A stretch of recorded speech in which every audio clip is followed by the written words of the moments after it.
Hola a todos. En este video os voy a contar 5 historias de terror que os dejarán sin palabras. La última es la más impactante. Era un domingo por la noche típico en nuestra casa, con mi padre, un cinéfilo empedernido que aún guarda una vasta colección de cintas VHS de su antigua tienda de alquiler de videos, cerrada alrededor del 2005 cuando dejó de ser rentable. Aquella noche, mi hermano y yo habíamos elegido ver La gente detrás de las paredes de Wes Craven. No obstante, nuestra atención fue desviada por una voz infantil que cantaba La estrella azul de Pinocho, una voz que claramente no provenía del televisor. Mi padre pausó la película, confundido, y nos instruyó quedarnos mientras él inspeccionaba la casa. Algo en la melodía nos inquietaba profundamente, una sensación de miedo que no se justifica normalmente por el canto de una niña, a menos que sepas que no debería haber ninguna niña en casa. Después de que mi padre revisara cada rincón sin encontrar nada, la voz cesó. Desde entonces, ni la canción ni las películas mencionadas han vuelto a ser parte de nuestras vidas. Aquella noche, algo cambió irrevocablemente en nuestro hogar, dejando un regusto amargo incluso en las palomitas. Se instaló una sensación de desamparo, la certeza de que algo intangible y no vivo había invadido nuestro espacio. Unos días después, un grito nocturno de mi madre me despertó. Mi padre intentaba consolarla. Nos mandaron a dormir al cuarto de la abuela, un lugar que había permanecido intacto y sin ventanas desde su fallecimiento. Al día siguiente, descubrimos que mi madre había tenido una pesadilla sobre la voz de la niña, una búsqueda frenética que terminó con su propio grito alucinado. Al despertar, vio frente a ella, en la ventana del segundo piso, la figura de una niña sin ojos que la observaba con una sonrisa siniestra. Mi padre también vio esa aparición al despertarse. Esa entidad, que sabíamos no era una niña, había elegido nuestra casa para atormentarnos. Nunca habíamos sido testigos de lo sobrenatural hasta entonces, pero la presencia de esa niña comenzó a desgastar a mi madre, noche tras noche. La entidad se mostraba cada vez más, especialmente a mi madre, describiéndola como una niña con rostro de anciana, a veces sin ojos y con una sonrisa grotesca. Un día, mi madre, incapaz de soportar más, se quitó la vida en el cuarto de la abuela, el único lugar donde la entidad no entraba. Mi hermana la encontró poco después. Guardamos el secreto de que su muerte fue inminente a la llamada de emergencia, para no atormentar a mi hermana con la posibilidad de haberla salvado. Más tarde, mi hermana nos confesó que se había demorado en entrar al cuarto aquel día porque sintió que alguien la empujaba desde dentro, riéndose con la misma risita burlona que nos había perseguido aquella noche. Hace 2 días, experimenté algo bastante inusual. Estaba ensayando una declamación que tenemos preparado para el Vía Crucis de Viernes Santo dentro de una iglesia. El emplazamiento de la parroquia la compone una capilla, la iglesia y unos salones, dispuestos en 2 pisos. Era ya noche, pasadas las 9, en ese momento, todos los integrantes estábamos atentos al ensayo. Era el turno de la persona que interpretará a la Virgen María. Estábamos conscientes que en la capilla estaba el padre haciendo una congregación, y en la parte arriba de los salones de donde nosotros estábamos, estaba un grupo de mujeres, en una plática. No estábamos solos, y justo a la mitad del poema que estaba ensayando la intérprete, escuchamos unos gritos, eran guturales, graves como si fuesen de alguien masculino, molesto como discutiendo, pero era una voz realmente macabra, desconocida. Todos los presentes en el ensayo interrumpimos la sesión para corroborar si estaba pasando algo. Nadie se divisaba al alcance. ¿Qué fue lo extraño? Los gritos provenían de arriba, así que echamos un vistazo desde abajo. Observando el grupo de oración que estaba arriba, no se alcanzaba a ver a ningún hombre, lo cual se nos hizo raro. El intérprete de Jesús y yo subimos a la segunda planta, nos cercioramos de que estuviera todo en orden, y para nuestra sorpresa, solo estaba el grupo de mujeres, concentradas en su oración. No había rastro de una persona masculina que pudiera haber hecho esa voz que todos mis compañeros y yo escuchamos. Echamos un vistazo a la calle si no se escuchaba una discusión. Pero tampoco hallamos nada. Recorrimos la iglesia, que estaba vacía, hasta llegar a la capilla que seguían en su congregación. Entonces, ¿qué rayos fue esa voz? Regresamos al salón, para reanudar el ensayo del diálogo de María, que es un poema. Para nuestra sorpresa, siendo testigos de que en su declaración anterior a esto, recordaba la mayor parte de su poema, ahora se encontraba bloqueada, tratando de recordar su poema, intentó 2, 3 veces, simplemente no podía reclamar ahora. Hasta que decidió parar. Todos los presentes estábamos desconcertados. Inexplicablemente se le había olvidado lo que dijo. ¿Habrá sido producto del susto el motivo de su concentración? Para darle vuelta a la página de lo ocurrido, decidimos retomar, y de pronto, fue mi turno de ensayar. Yo, que ya tengo mi poema estudiado, también ahora me trababa. Se me olvidaba, minutos de diferencia de haberlo interpretado. Entonces, en ese momento decidimos parar, dando por terminado el fin del ensayo. Salimos desconcertados de ese salón, pensando en esa voz. Varios de mis compañeros se notaban tensos, asustados, y todos con una interrogante en común.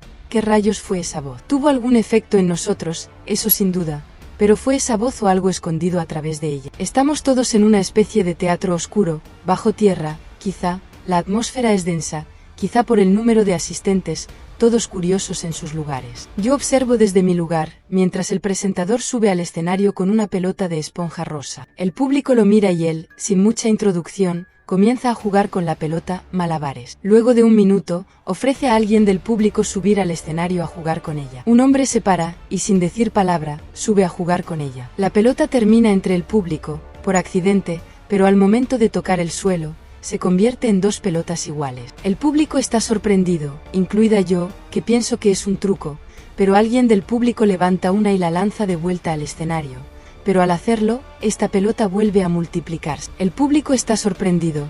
¿Qué clase de truco es ese?, se preguntan, algunos impactados y otros asustados. Pero se escucha el barullo de sorpresa, ya que esta vez todos vieron cómo la pelota se multiplicó al tocar el suelo, como si fuera magia. Un hombre toma una pelota con cuidado, examinándola, mirándola con detenimiento en busca del truco oculto, pero no parece encontrar nada, porque decide botarla, y la pelota al tocar el suelo se convierte en 2. Algunos entre el público observan esto sin poder creerlo, y viendo que el hombre sigue vivo, toman una de las ya varias pelotas en el suelo, y comienzan a botarlas, como hipnotizados por este truco. Pasan de la sorpresa a estar en una especie de trance, ya que de pronto las pelotas no solo se multiplican, sino que ahora parecen ser más grandes que las originales, como si con cada golpe contra el piso, estas crecieran más. En mi mente nos imagino ahogándonos en ellas, pero luego de unos segundos logro levantarme, saliendo de mi propio trance, y corro hacia la salida. Me doy cuenta de que alguien más me sigue,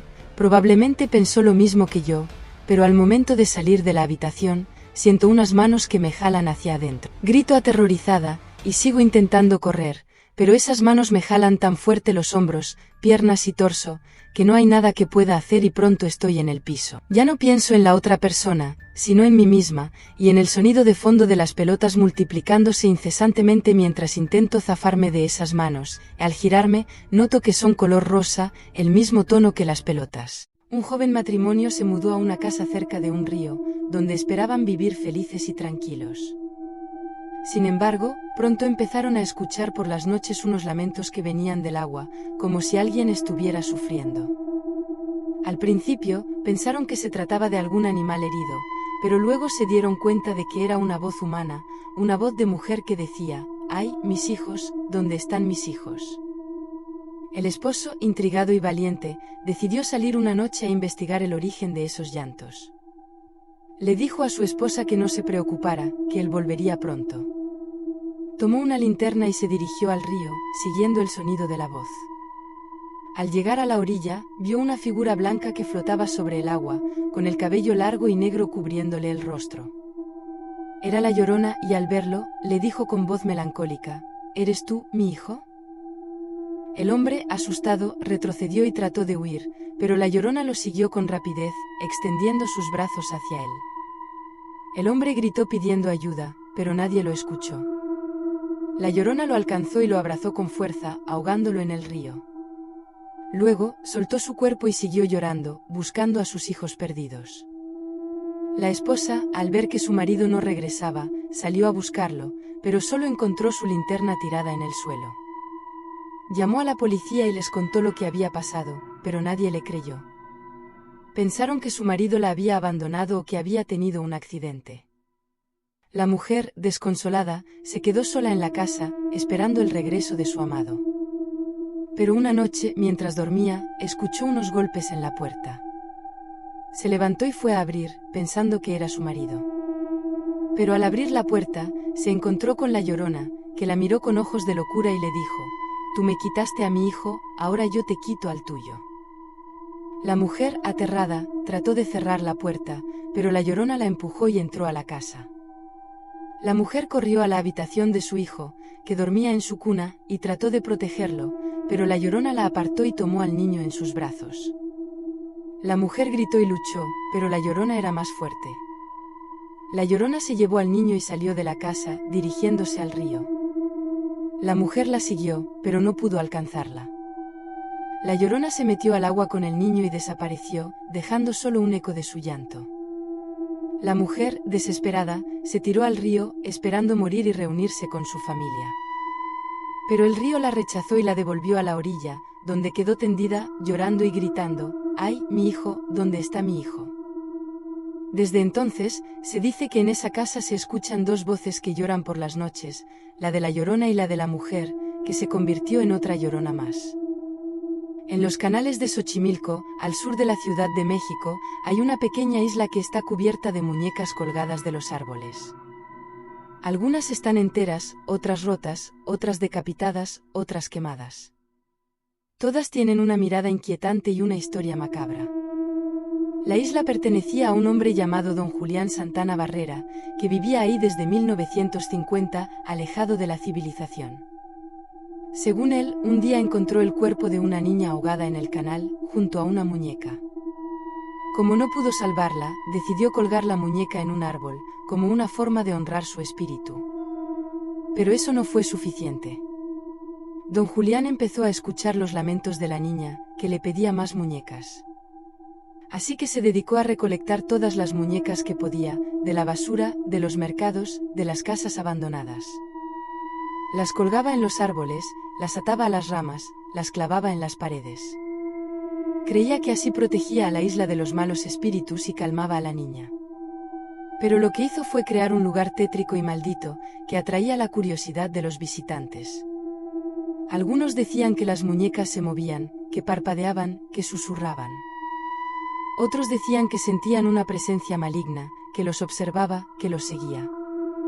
Otros decían que habían visto a la niña, que salía del agua, que los llamaba, que los tocaba. Don Julián vivió en la isla hasta 2001, cuando murió de un infarto. Lo más escalofriante es que su cuerpo fue encontrado en el mismo lugar donde había hallado a la niña, 50 años antes.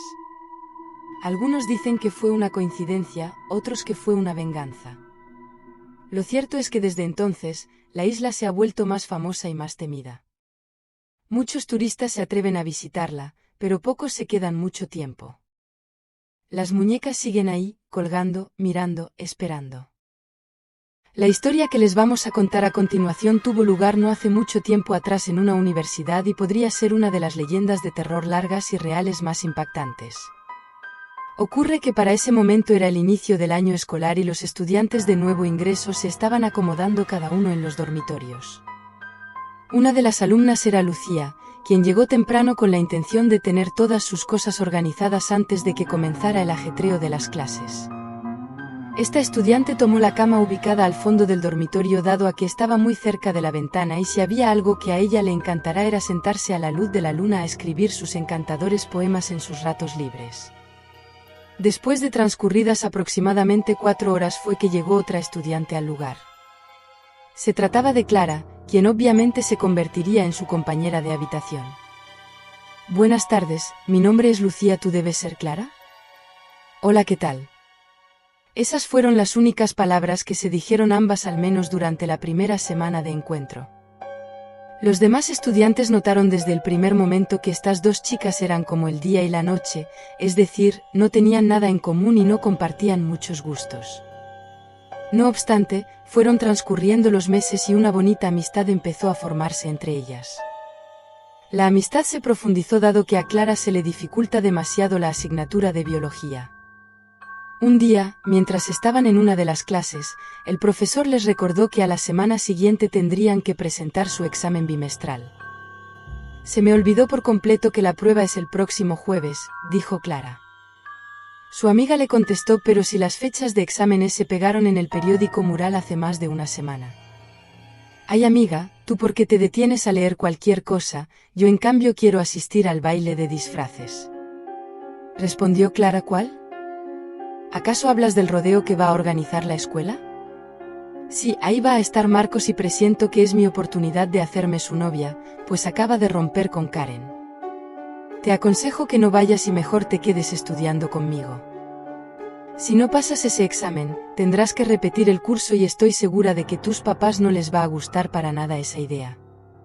Clara dijo: a ellos ya les pediré perdón, pero no voy a desperdiciar la oportunidad de estar con el hombre de mi vida.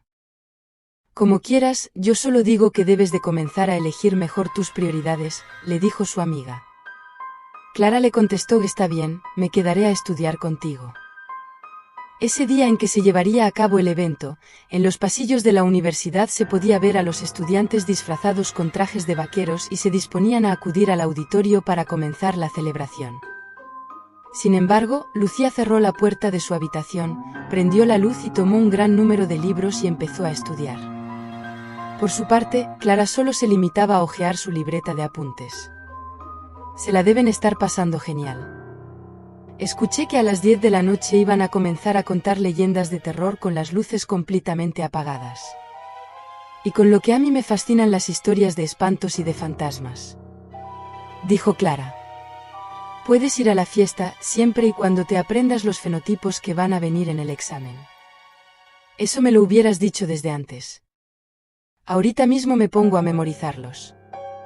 Cuando el reloj marcaba justo las 10:45 de la noche, su amiga le demostró a Lucía que ya se sabía por completo la lección de biología, por lo cual podría asistir a la fiesta de estudiantes sin temor a sacar una mala calificación.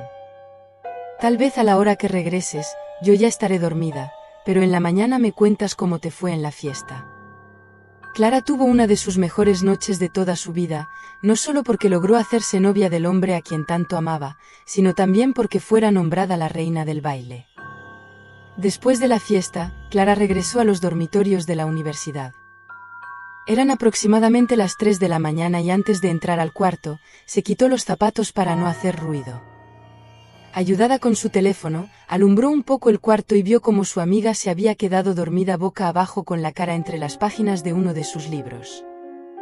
Pensó que lo mejor era no despertarla, ya que mejor sería hacerlo por la mañana y así pedirle que le ayudara a repasar de nuevo la lección. Amaneció y Clara despertó apenas salió el primer rayo de sol. Se paró de la cama y corrió a despertar a su amiga, quien continuaba en la misma posición, algo que le llamó la atención porque Lucía solía dormir de lado.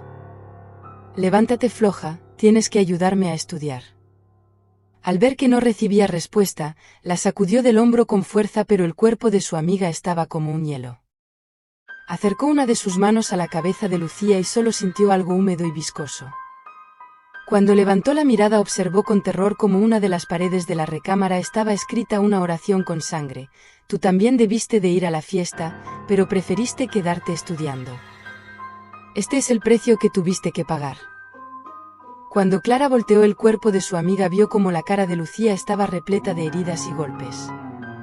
Del área de su abdomen salían borbotones de sangre e incluso se llegaban a asomar algunas de sus vísceras. La joven desconsolada se tiró al piso pataleando y rompiendo en llanto como una niña. Sus gritos fueron escuchados por las autoridades universitarias, quienes avisaron a las demás autoridades, incluyendo la policía, de lo que estaba sucediendo. Los funcionarios policiales no pudieron hallar a ningún responsable, pues los interrogatorios dijeron que no notaron nada anormal esa noche. Las cámaras de seguridad tampoco registraron alguna actividad extraña.